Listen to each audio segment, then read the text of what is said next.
La paix du Christ. Amen. Que Dieu vous bénisse. Bienvenue à notre session du mardi. Je prie pour que ce moment de partage soit une bénédiction pour vous tous.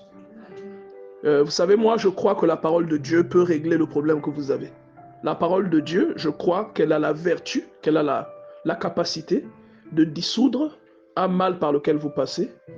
Elle a la possibilité, via l'Esprit de Dieu, de changer la mentalité, la perception que vous avez des choses ou même des expériences que vous vivez en ce moment.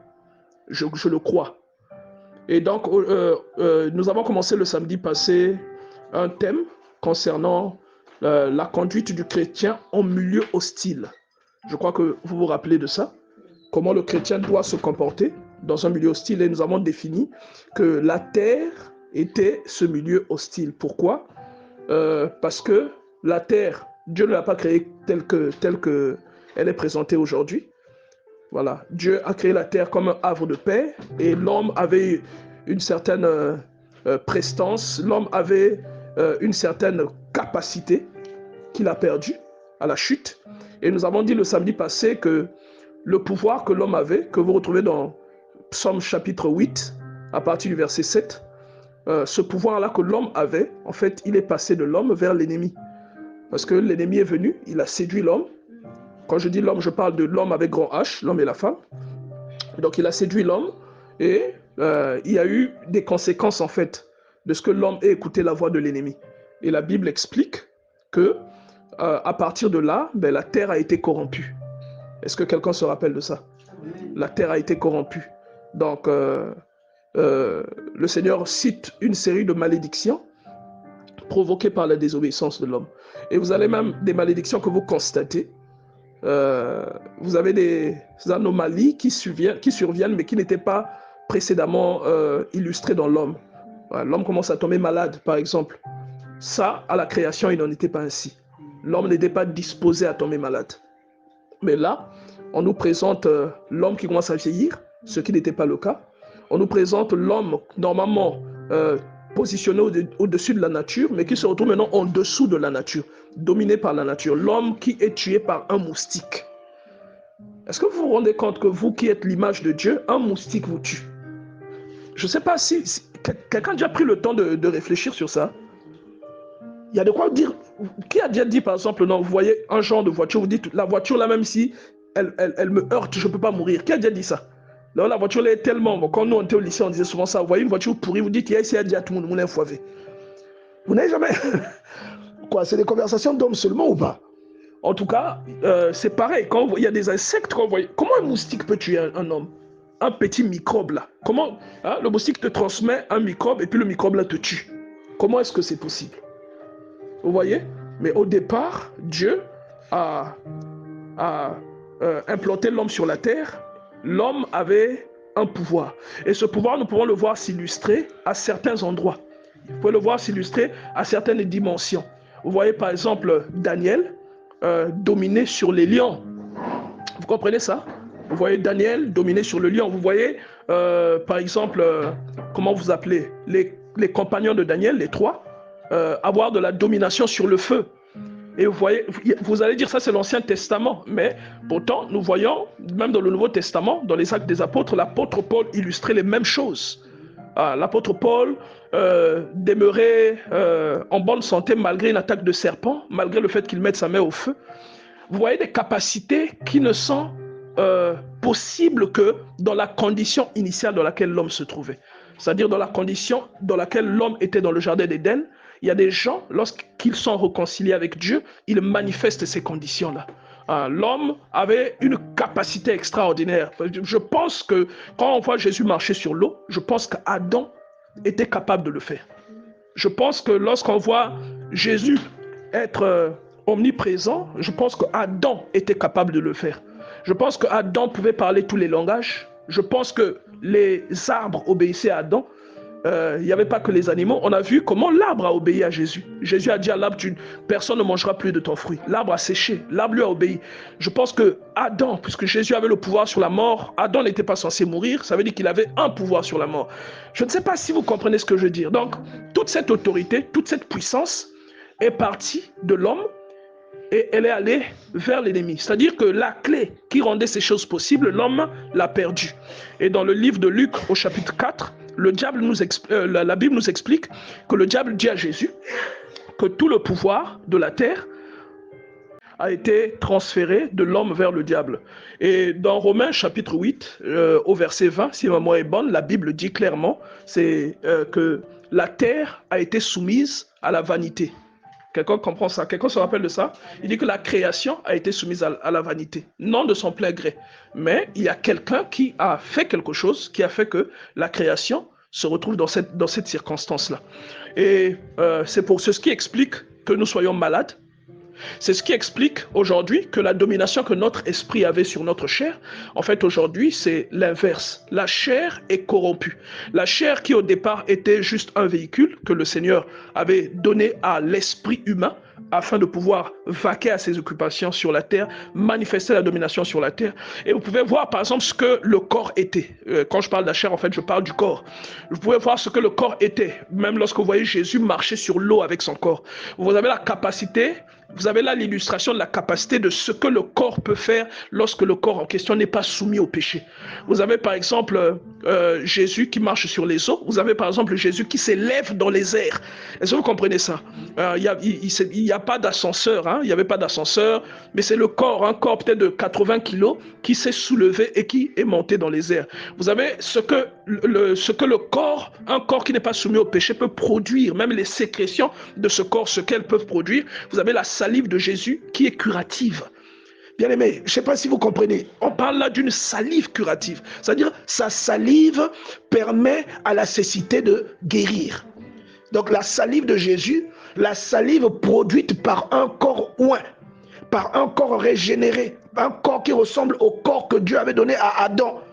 Dans Genèse chapitre 2, verset 7, vous voyez que ce corps a la possibilité de guérir la cécité, même avec ses sécrétions. Parce qu'un corps qui est restauré, un corps qui est sous, comment on va appeler ça, l'illustration originelle, ce qu'on appelle la stature de l'homme parfaite. Ce corps-là est capable de manifester des choses qu'un corps normal ne peut pas manifester. C'est le corps-là qui ne meurt pas suite à une morsure de serpent. C'est le corps-là qui ne meurt pas suite à la consommation d'un breuvage empoisonné. Marc chapitre 16. Donc c'est ce corps-là qui permet, ou encore la faculté produite par ce corps, qui permet à quelqu'un de manifester des dons qu'on ne peut pas expliquer de façon rationnelle. Vous voyez? Parce que ce corps est fusionné avec un esprit. C'est l'esprit de Dieu. Donc nous avons l'illustration au travers de ce que Jésus a fait. Nous avons l'illustration au travers de ce que Shadrach, Meshach et Abednego ont vécu dans la fournaise de feu. Vous voyez que le corps, normalement tel qu'il était, il vous permet de tenir, il vous permet de dominer sur la nature, il vous permet de marcher sur les serpents et sur les scorpions. Pourquoi? Parce que ce corps abrite une puissance terrible. Ce corps abrite une force qui est au-delà de la force nucléaire. Et vous allez voir par exemple Jésus tenté par le diable n'arrive pas à le vaincre, le diable n'arrive pas à le soumettre. Et vous allez voir par exemple l'apôtre Pierre, ou encore même l'apôtre Paul dans le livre des Actes des Apôtres, qui est en train de prêcher la bonne nouvelle, et on voit à côté un paralytique. La Bible dit que cet homme avait plus de 40 ans, mais que l'apôtre Paul lui a ordonné de se lever. Ce monsieur s'est levé. La même chose arrive avec Pierre et Jean, qui demandent au paralytique qui est devant le temple de se lever. Est-ce que quelqu'un comprend ce que nous sommes en train de dire ici? Donc, vous voyez que cet état dont nous avons l'illustration le long des Écritures, cet état est un état que nous retrouvons lorsque nous mettons notre foi en Jésus-Christ. Et nous avons expliqué la dernière fois que les efforts de sainteté dans le Nouveau Testament sont occasionnés par la foi qu'un être humain a en Jésus-Christ en fait. Ce n'est plus un effort humain, c'est-à-dire ce n'est plus à cause de tes actions que Dieu te qualifie. Ce n'est plus à cause des efforts que tu fais pour te sanctifier, pour respecter la loi que Dieu te bénit. Mais c'est parce que son fils est allé à la croix et que toi tu as mis ta foi dans ce fils qui est allé à la croix. Donc cette œuvre de la croix te qualifie. Ça devient comme un bus dans lequel tout le monde entre. Cette œuvre de la croix te qualifie et elle fait de toi un champion. Elle fait de toi un être exceptionnel. Cette œuvre fait de toi une personne qui illustre des choses qui ne peuvent pas s'expliquer de façon rationnelle. Cette œuvre-là qu'on appelle l'œuvre de la croix. Donc la Bible explique que c'est dans la foi dans le Fils de l'homme, par exemple, que nous sommes justifiés, que nous recevons la justification. Être justifié, c'est quoi? C'est devenir juste. C'est-à-dire, c'est être déclaré juste devant Dieu malgré tout ce qui s'était passé. C'est-à-dire que lorsque Dieu vous voit, il ne voit plus votre péché. Et vous n'êtes pas juste à cause des efforts que vous avez effectués, mais vous êtes juste parce que vous avez mis votre foi dans le Fils de Dieu. Et le fait de mettre votre foi dans le Fils de Dieu, je ne sais pas comment expliquer ça pour que vous compreniez bien. Vous subissez en quelque sorte ce que je peux appeler humainement une greffe. Il y a une greffe en vous. Une personne, par exemple, qui est aveugle, à qui l'on greffe les yeux de quelqu'un, la personne-là a la capacité de voir de nouveau, non pas à cause de ses yeux, mais parce qu'on lui a donné les yeux de quelqu'un d'autre. Même dans la médecine légale aujourd'hui, ce sont des choses qui arrivent. On fait des greffes. On te fait une greffe d'estomac, on te fait une greffe de foie. Vous avez déjà entendu parler de ça. C'est le même principe qui a lieu lorsque quelqu'un accepte de croire en Christ. Alors, ce n'est pas une greffe qui se produit. Ce n'est pas une greffe qui se produit. Parce que là, en parlant, je me rappelle de quelqu'un qui m'a dit la dernière fois, tu parles souvent du Saint-Esprit comme d'un organisme. Non, je ne parle pas du Saint-Esprit comme un organisme, mais je prends l'exemple de l'organisme pour expliquer comment le Saint-Esprit peut influencer ou encore comment quelqu'un peut vivre ou vous comprenez ce que je veux dire? Je parle d'organisme pour illustrer comment une personne peut comprendre l'action du Saint-Esprit dans la vie de quelqu'un. Puisque quand le Saint-Esprit est là, il engendre des fruits. Les fruits-là ne viennent pas de vous. Ils naissent en vous à cause de la présence du Saint-Esprit en vous. Alors pour que vous compreniez mieux cela, je parle de lui comme d'un organisme, parce qu'un organisme, c'est un ensemble d'organes. Vous comprenez ça?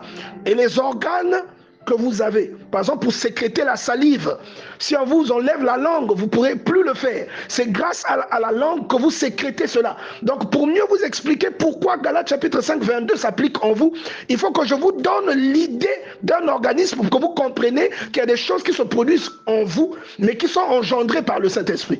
Ça ne veut pas dire que le Saint-Esprit est un organisme, ça veut dire c'est un parallèle pour vous aider à mieux comprendre comment le Saint-Esprit peut s'imposer ou comment le Saint-Esprit peut conduire un être humain.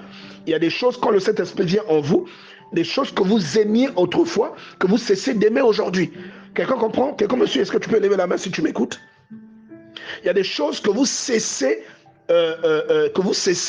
d'aimer, mais que vous aimiez autrefois. Il y a même des choses que vous étiez incapable de manifester, mais que vous manifestez à partir du moment où l'Esprit de Dieu vient en vous. Et la Bible nous dit dans le livre de Romains, au chapitre 8, la Bible nous explique ce phénomène. Elle dit d'abord que nous sommes, Romains chapitre 8, verset 14, elle nous explique que c'est parce que nous sommes conduits. J'étais en train de dire à ma femme, hier soir, attention, il ne faut pas croire qu'on est enfant de Dieu parce qu'on fréquente une église. Alléluia. Amen. Il ne faut pas croire qu'on est enfant de Dieu parce que on participe à des choses qui ont un rapport avec l'église. La Bible nous dit qu'on est un enfant de Dieu à une seule condition, c'est lorsqu'on a l'Esprit de Dieu. Amen. Vous comprenez, non? Et c'est ce que Romain nous explique en fait. Il dit que tous ceux qui sont conduits par l'Esprit de Dieu sont fils de Dieu. C'est quand on a l'Esprit de Dieu qu'on est fils de Dieu. Aujourd'hui, on ne peut pas prendre l'enfant de notre voisin pour dire de lui qu'il est mon enfant. Si on va à l'hôpital, qu'on fait un test ADN, on verra que c'est une super chérie. Mais pourtant, si on prend mon propre enfant, on fait un test ADN, on verra sans le moindre doute que c'est mon fils. Pourquoi? Parce qu'il y a ma nature, parce qu'il y a mon sang en lui. Donc, quand le diable vous regarde, le seul moyen qu'il a de savoir que vous êtes un enfant de Dieu, c'est de trouver la substance de Dieu en vous. Cette substance, c'est le Saint-Esprit. C'est-à-dire, c'est de trouver la nature de Dieu. C'est un peu comme si l'ADN, en tant qu'humain, vous prenez l'ADN là, vous le substituez maintenant par l'Esprit de Dieu. C'est comme si l'ADN que vous avez en tant qu'être humain, dans le monde de l'Esprit, c'est l'Esprit de Dieu qui joue ce rôle-là en vous, pour que vous soyez déclarés enfants de Dieu. Alléluia. Est-ce que quelqu'un comprend ce que nous sommes en train de dire ici? Alors, la Bible dit que Dieu nous avait donné donc la domination. Psaume 8, au verset 7. Dieu nous avait donné la domination. Et il est évident que nous avons perdu cette domination. Mais maintenant, grâce à la foi en Jésus, Nous avons expliqué ça le samedi. Grâce à la foi que nous avons en Jésus, puisque la Bible dit dans Romains chapitre 11, verset, Hébreux chapitre 11. Faites très attention parce que quand je réécoute, je me rends compte que je fais parfois des confusions de versets. Au lieu de dire actes des apôtres, deux fois je dis, voilà. Voilà, par exemple, Psaume 8, verset 7, merci. Donc, par exemple, quand vous lisez Hébreux, chapitre 11, verset 6, on vous donne la même logique, que c'est la foi que vous avez en Dieu qui fait que Dieu vous aime. Oh non, pas qui fait que Dieu vous aime, mais qui fait que vous plaisez à Dieu. Voilà, c'est ça le terme. C'est la foi, c'est par le moyen de la foi en Dieu, par son Fils Jésus, que vous devenez agréable. Et la Bible présente ça même d'une façon, on dit que celui qui cesse de respecter ce principe, en fait, il s'expose à un risque. C'est un peu comme ça que la Bible nous présente cela. Si nous lisons Romains chapitre 11, verset 6, il a dit, or sans la foi, il est impossible de lui être agréable, car il faut que celui qui s'approche de Dieu croit que Dieu existe et qu'il est le rémunérateur de ceux qui le cherchent. Est-ce que quelqu'un comprend ça? Donc nous devons comprendre que c'est un point que nous devons à tout prix atteindre, non par nos efforts, mais nous devons l'atteindre par la conviction en Dieu. Or, votre conviction a un moteur. Votre conviction demeure à cause d'un moteur. Ce moteur-là, c'est la parole de Dieu. Je ne sais pas, j'ai l'impression que vous ne comprenez pas vraiment là où j'en suis. Si vous comprenez ça, vous allez pouvoir le prêcher. Si vous comprenez ça, vous allez pouvoir l'expliquer même à un collègue au bureau. Vous allez même comprendre comment le mécanisme en question s'est passé en vous. Il est important de comprendre, par exemple, quand on a une voiture, il est important de comprendre comment le moteur d'une voiture fonctionne pour être un bon conducteur. Je vous donne un exemple. Quand vous conduisez et que vous êtes dans une vitesse inadéquate, c'est-à-dire vous roulez même à 50 à l'heure, mais vous êtes en deuxième. Ceux qui ont le permis vont comprendre ce que je veux dire. Si vous ne savez pas comment le moteur fonctionne, vous allez abîmer votre moteur. Vous allez casser le moteur. Il faut que vous sachiez, par exemple, que l'huile moteur sert à lubrifier le moteur. Et que si vous ne mettez pas l'huile, vous pouvez couler le moteur. Donc, il y a des choses, quand vous comprenez le mécanisme, vous en comprenez le sens pleinement. Je ne sais pas si... C'est pourquoi j'insiste. Est-ce que vous comprenez ce que j'essaie de vous dire ici? Il faut vraiment que... Vous allez m'excuser, mais il faut que j'insiste là-dessus. Vous voyez? La Bible dit dans Hébreux chapitre 10, verset 38, « Mon juste vivra par la foi. » Je répète, Hébreux chapitre 10, verset 38, « Et mon juste vivra par la foi. » Mais s'il se retire de quoi? De cette posture. S'il se retire de quoi? De cette position. Alléluia. Mon juste vivra par la foi. Vous ne vivez pas par les séances de prière que vous faites à Bethesda. Ce n'est pas ça qui plaît à Dieu. Les séances de prière sont indissociables avec la foi. La prière est indissociable avec tout le reste. Mais la chose principale qui doit caractériser votre vie, c'est votre foi. C'est pourquoi votre foi doit être la chose à nourrir obligatoirement pour pouvoir tenir dans le milieu hostile qu'est devenu le monde dans lequel vous avez été plongé. Et vous la nourrissez comment? C'est ce que j'ai dit tout à l'heure. Vous la nourrissez par une substance, une vitamine que l'on appelle la parole de Dieu. Donc la parole de Dieu agit comme une vitamine pour votre foi. La parole de Dieu agit comme une substance. Vous trouvez ça toujours? Romains, c'est un livre riche. Le livre de Romains est un livre très riche. Je vous recommande d'aller le lire. Hier, on a beaucoup discuté avec ma femme à propos du livre de Romains. C'est un livre très riche. Vous devez vraiment prendre le temps de l'étudier, de le comprendre. On vous explique pourquoi vous êtes pécheur.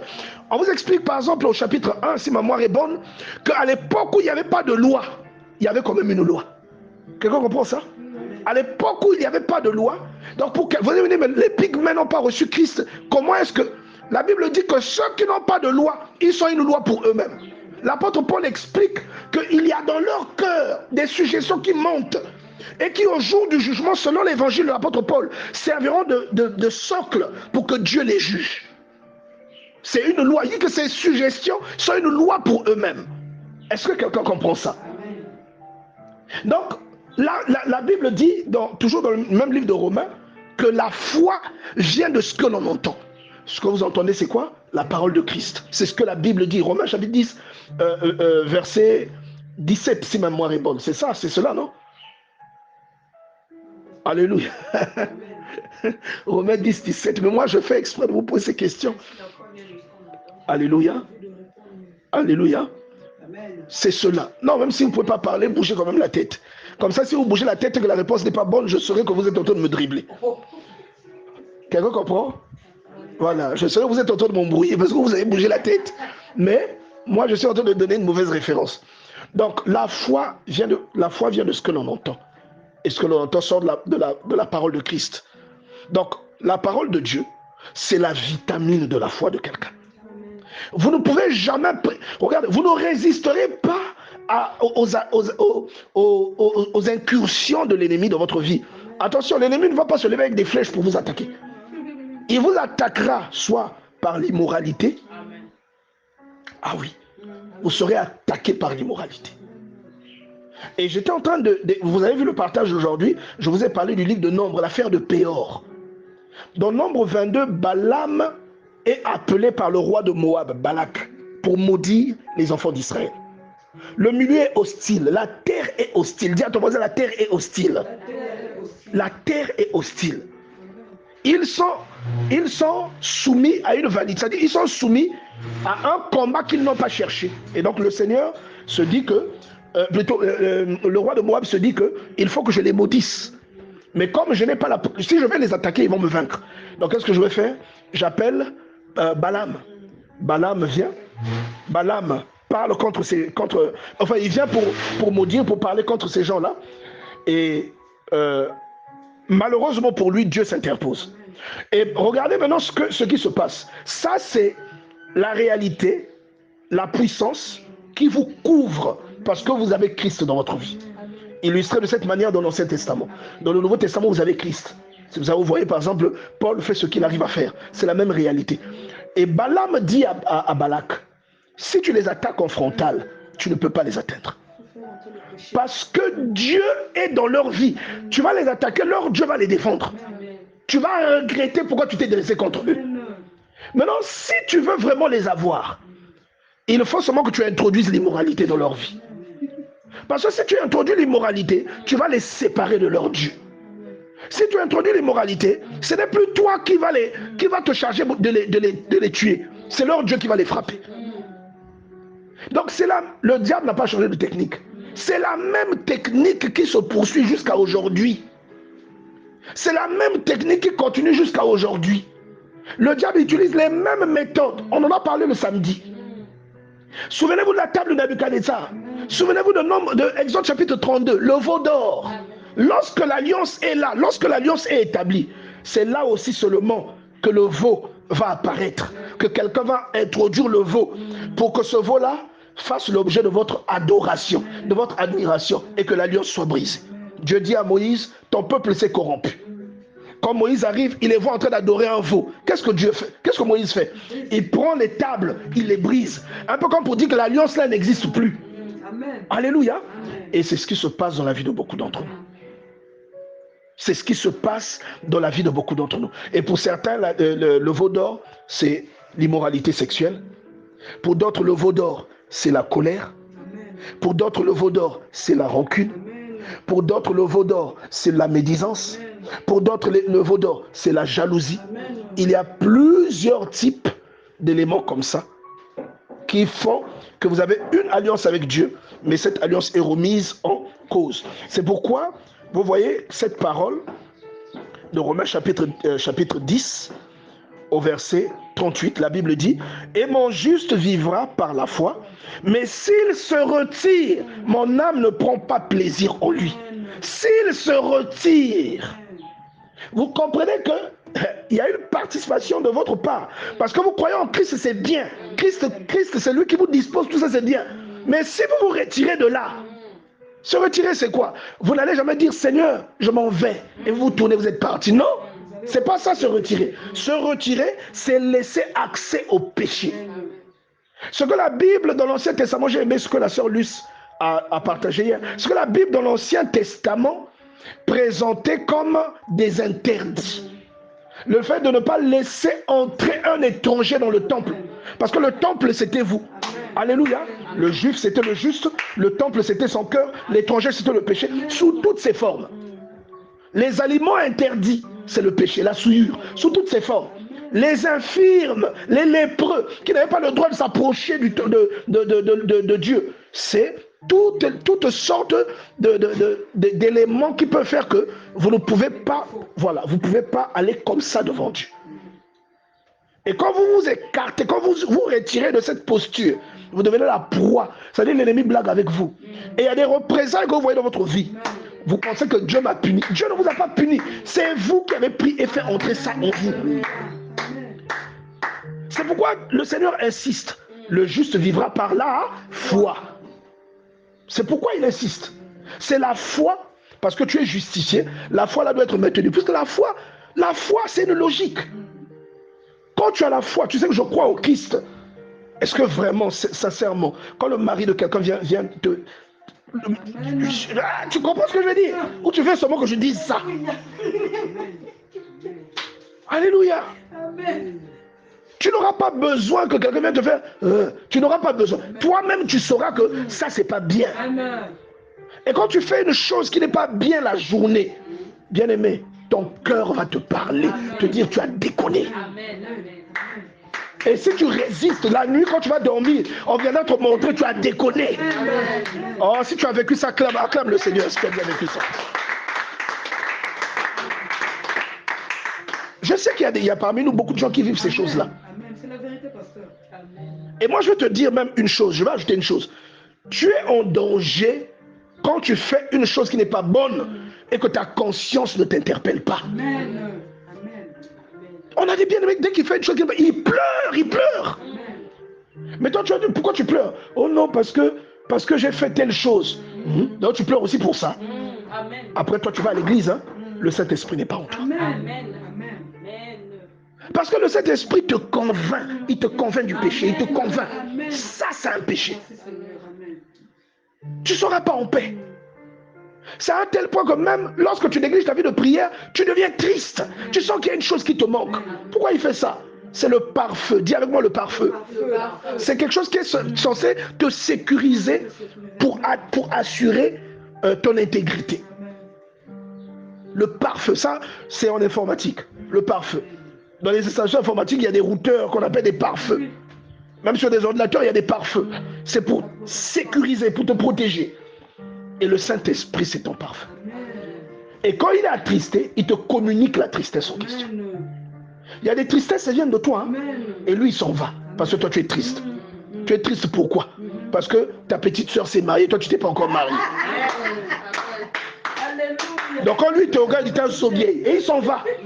Parce que tu l'attristes.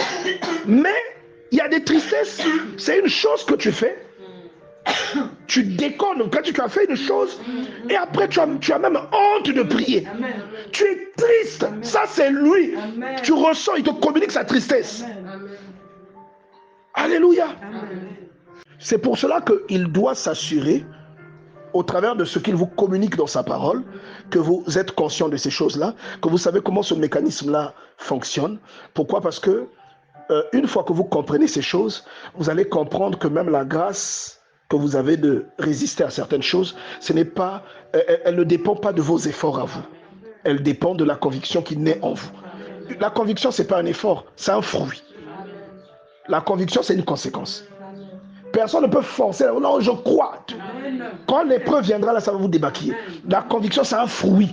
C'est-à-dire que c'est un ensemble de choses qui se présentent, que vous absorbez, et qui finissent par engendrer une conviction. On peut vous dire, un tel est gravement malade, vous n'avez pas peur. C'est la conviction.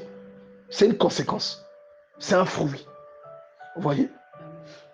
Et il sait que vous avez besoin de ça pour pouvoir tenir, comme Daniel, pour pouvoir illustrer la puissance de Dieu dans un milieu hostile. Là où tout le monde est en train de se livrer à la débauche, vous ne vous livrez pas à ces choses. Là où tout le monde, son téléphone devient un recueil d'immoralité, vous n'êtes pas dans ces choses-là. Vous voyez ça? Des fois, le diable vient vous biper. Vous n'avez pas... Vous êtes en train de parcourir... Ou des fois, dans un groupe. Dans un groupe, c'est quelqu'un qui partage, dans un groupe que vous avez, partage des insanités. Vous voyez? Et je vous garantis, bien aimé dans le Seigneur, que si vous avez ce mode de vie, quand vous voyez ces choses-là, vous riez même. Vous riez, mais vous pouvez même dire, tu es un petit joueur. Vous dites ça au diable. Tu es un petit joueur. Vous voyez? Et moi, ça m'arrive, hein, deux fois, tu es en train de faire autre chose, vous voyez, quelqu'un, bah, vous dites un groupe, paf, il y a un déconneur, toujours les groupes du travail, il y a tous des déconneurs qui déposent des choses. Et quand tu vois, tu ris, tu dis, tu ne pourras pas. Tu dis pas à lui qui a partagé, mais tu dis ça à l'ennemi. Tu ne pourras pas. Ça, c'est des petits jeux, tu ne mourras pas. Et lui, il veut te captiver pour introduire le veau d'or. Ça, c'est le veau d'or, en fait. Pour briser l'alliance, la connexion que tu as avec ton Dieu. C'est important que nous soyons conscients de ces choses-là, bien-aimés dans le Seigneur. C'est vraiment important que nous soyons conscients de ces choses. C'est ce mode de vie que nous voyons, par exemple, le Seigneur appliquer. C'est-à-dire, il illustre cela. Lui-même, il avait la domination sur ces choses et il nous montre comment nous comporter. Il nous montre comment nous conduire. Les disciples, Luc chapitre 10, ils n'arrivent pas à désenvoûter un enfant.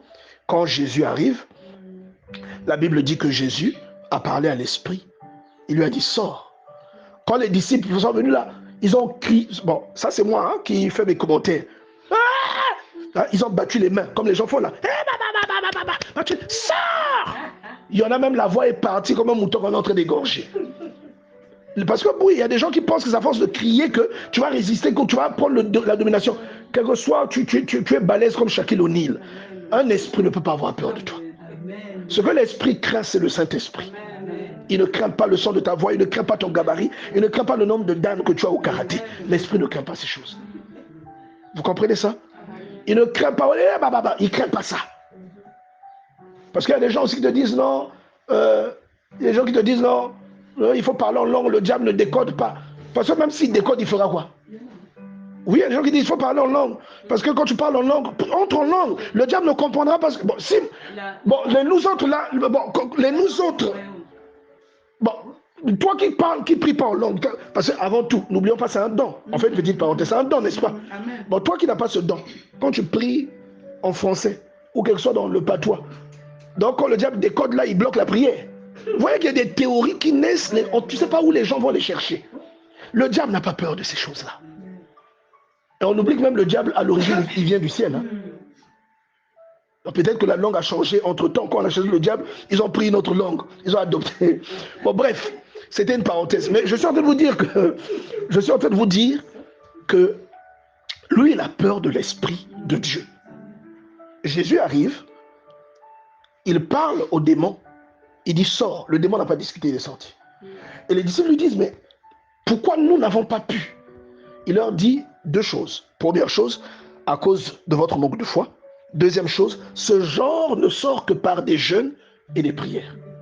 Ou ce genre ne sort que par le jeûne et la prière. La Bible dit clairement que ses disciples ne jeûnaient pas. La Bible le dit. Mais vous voyez que lui, il jeûnait. Même dans Jean chapitre 4, vous voyez qu'il dit, j'ai déjà mangé. Il n'avait pas mangé. Lui, il jeûnait. Et il priait. On dit tout le temps comment il se retire. Il réveille l'aurore. Et avant le matin, il se retire pour aller prier. C'est un mode de vie qui t'enseigne comment toi, tu dois vivre pour être toujours au-dessus de certaines attaques. Un mode de vie inébranlable. Donc, il y a des attaques qui viennent, qui pointent dans ta vie. Bien aimé, moi, il y a des attaques que j'ai eues. Toi, tu crois que l'attaque, c'est seulement quand tu tombes malade? C'est faux. Vous êtes en train de prier une soeur qui vient te voir, qui vient t'avouer ses sentiments. Mais tu vas faire comment si tu n'as pas une vie de... Je te dis, hein, quand tu vois la soeur en question, elle est belle. Tu vois un peu. Et elle vient te dire ça, elle vient te dire un truc comme ça. Bon, toi, tu penses que c'est parce que tu es beau. Tu es bête comme un âne. Parce qu'en réalité, c'est pas parce que tu es beau que lui fait ça. C'est le diable qui est en train de t'attaquer. Tu vas résister à l'attaque là comment? Tu vas sortir les muscles. Vous êtes que deux. Est-ce que quelqu'un comprend? Moi, je me rappelle toujours. Il y a un soir, après la prière, tout le monde est parti. Non, que Dieu nous aide. J'habitais seul. Il y a une soeur qui... Non, vraiment, pasteur. Et moi, l'esprit m'a averti. Et je lui ai dit, je sais ce que tu vas me dire. Elle m'a dit, je sais que tu sais. Oui. On est rentré dans la maison, on n'était que deux. Elle m'a avoué ses sentiments. Elle m'a dit, je sais que tu es fiancé, mais il faut seulement, parce que ça fait des années et tout ça. Et moi, je lui ai dit, je ne peux pas le faire. Je vais prier pour toi, mets-toi à genoux. Oh non, mets-toi à genoux. Alléluia. Mais ça peut te sembler simple. C'est simple quand ce ne sont pas tes goûts. Quand c'est tes goûts, ou bien quand c'est les goûts universels, les goûts de tout le monde. Il y a des personnes, quand elle apparaît, là, tout le monde va dire que... Quand c'est tes goûts, maintenant, résiste à ça. Et toi, tu vois que c'est une capacité surhumaine. Le diable ne s'arrête pas là. Une fois, il y avait une cérémonie chez les parents. Et comme c'est quelqu'un qui avait commencé à fréquenter la famille, moi, j'arrive là-bas, cérémonie, je me dis, il y a toujours des chambres libres là-bas. Je vais entrer dans l'une des chambres. Comme par hasard, genre de la chambre, je viens trouver la sœur dévêtue. Normalement, l'occasion faisant le larron. Ah, je veux encore dire quoi? Dans une condition, attendez, parce que le diable peut t'attaquer, hein, Lise. Il vient t'attaquer, il tchouple. Quand il te tchouple, quand il y a une condition qui te sauve parce que les gens sont là. Mais tu es seul avec une personne que tu viens trouver dévêtue. Tu sais que la personne, même si je dis lèche le sol, elle va lécher le sol.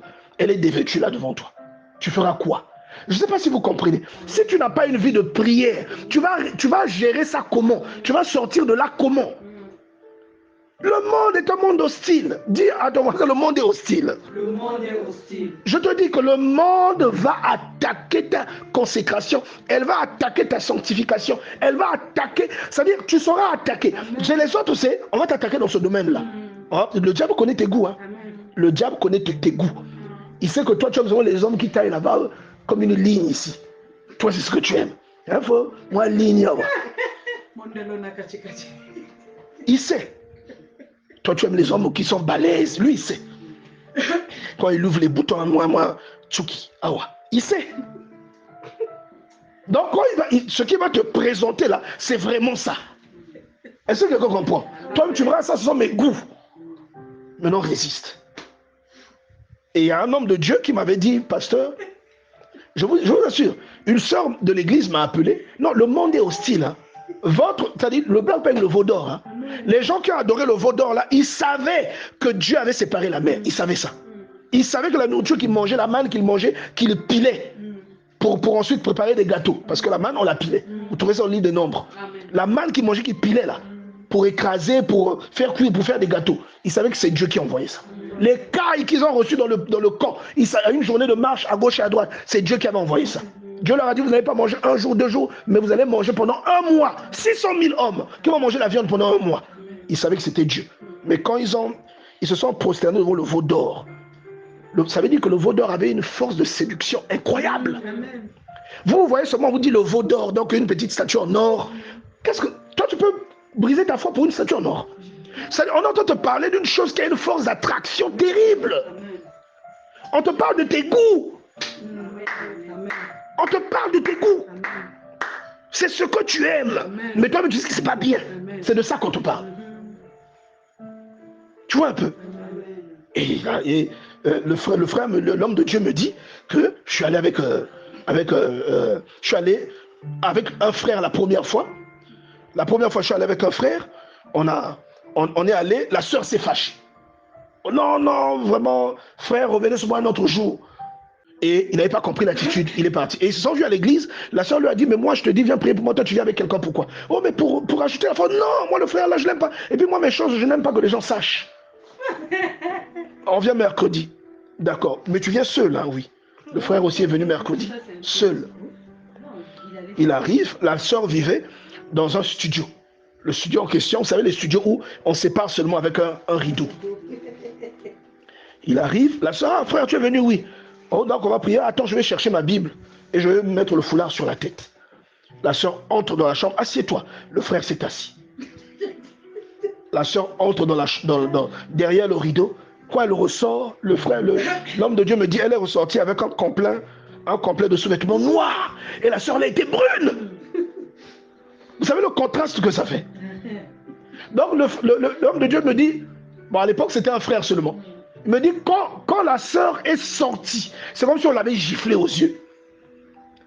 Et il a mis la Bible sur les yeux. Le frère est venu, la soeur est venue lui a tenu la main, un peu les mains sur les yeux. Ah, donc quoi? Il lui a enlevé la main. Donc tu veux dire quoi? Il lui a enlevé la main. Il dit, homme de Dieu, j'étais désaxé. J'étais désarmé dès qu'elle avait fait ça. Donc de quoi elle a dit? Ah, donc quoi? Elle s'est assise sur les jambes du frère. Est-ce que vous comprenez? Donc imaginez les sœurs brunes comme les immaculées, les mamans les Priscilla là. Je vous dis. Donc, elle est venue s'asseoir sur les jambes de... Oh, donc quoi? Elle a pris les mains du frère, elle a mis autour de... Le frère était déjà déboussolé. L'onction est partie. Mais toi, tu n'as pas... C'est-à-dire, il y a un mode de vie qui te prépare à ce genre de challenge. Parce que l'attaque, c'est pas seulement Job. C'est pas seulement quand on a rendu Job malade. L'hostilité de la terre, ce n'est pas seulement ça. L'hostilité de la terre est un milieu hostile parce que c'est aussi un monde de séduction. L'attaque, c'est aussi David qui voit Bathsheba se laver nu. C'est aussi ça l'attaque. L'attaque, c'est aussi l'attrait à l'immoralité. C'est pas seulement parce que tu as besoin des bourbouilles qui ne finissent pas. Tu as une odeur qui part jamais. C'est pas seulement ça, l'attaque. Mais l'attaque, c'est aussi l'immoralité qui commence par une fois, deux fois. Après, ça devient une habitude. Après, ça devient une addiction. Tu n'arrives plus à arrêter. C'est aussi ça. Mais si tu n'as pas une vie de prière qui permet à ton esprit de se hisser au-delà de la volonté humaine, au-delà de ton corps, et qui tient ta chair assujettie, si tu n'as pas ce mode de vie, tu vas résister comment? C'est là où vous voyez Daniel dire, ça, je ne mange pas ça. C'est-à-dire, d'entrée de jeu, il dit, ça, tu arrêtes ça là-bas. Ça ne s'approche pas de moi. D'entrée de jeu. Parce qu'il y a des choses avec lesquelles on ne négocie pas. Si tu essaies de négocier, c'est plus malin que toi. Quelqu'un soit double pâte, quelqu'un boit. Et trop tard. Donc, Daniel dit, ça, tu gardes ça. Pourtant, le vin, c'est attractif. La viande, les mets du roi.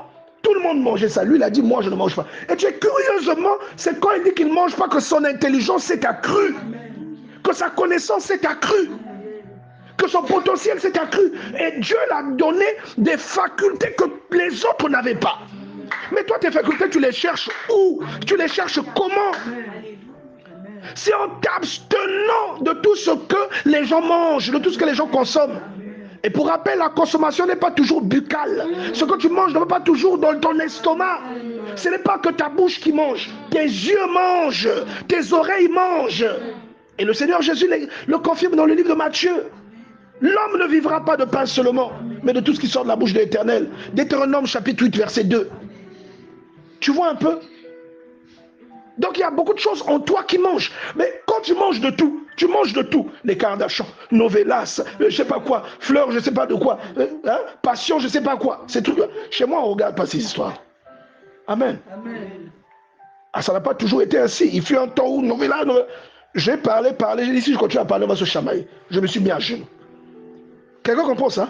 Quand je me suis mis à genoux, ça n'a même pas fait un mois. Oh, j'ai maintenant le dégoût de ça. Hein? Ah, toi, tu sais pas que moi, je t'ai contourné. Alléluia. J'étais contourné. Toi, tu te dis seulement que c'est le dégoût. Tu ne sais pas que c'est moi qui ai engendré ça dans ma prière. C'est pourquoi le samedi, je te disais, coupe le sommeil. Mets-toi à genoux. Je te le disais. Vous voyez? Donc ça, c'est des bagarres. L'onction que tu cherches, il vient par ce moyen-là. Il vient par le fait de s'abstenir des souillures. Jacques nous le dit.